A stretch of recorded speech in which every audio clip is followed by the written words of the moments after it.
Anlasaydın beni ayrılmazdın. Keşke biraz daha dayansaydın. Sen de benim gibi bana bağlansaydın. Allah'ım adıma doğru söylüyorum, İlk gün gibi hala seviyorum. Ölürüm de ayrılmam diyordun, hani nerede sözlerin? Dört kitap adıma yemin ediyorum, sen gittin gideli gülmüyorum. Öleceğim olmaz hiç haberi, bu benim kaderim. Kaderimse çekerim.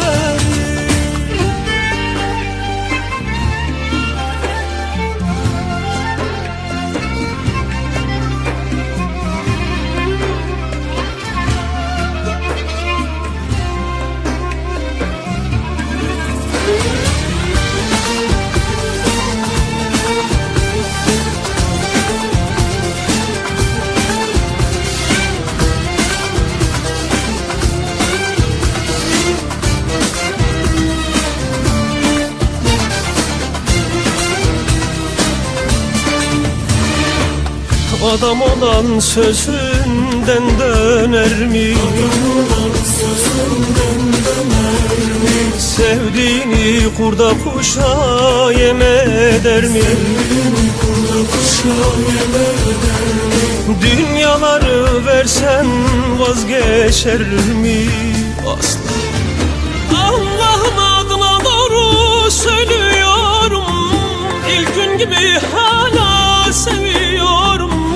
Ölürüm de ayrılmam diyordun, hani nerede sözlerin?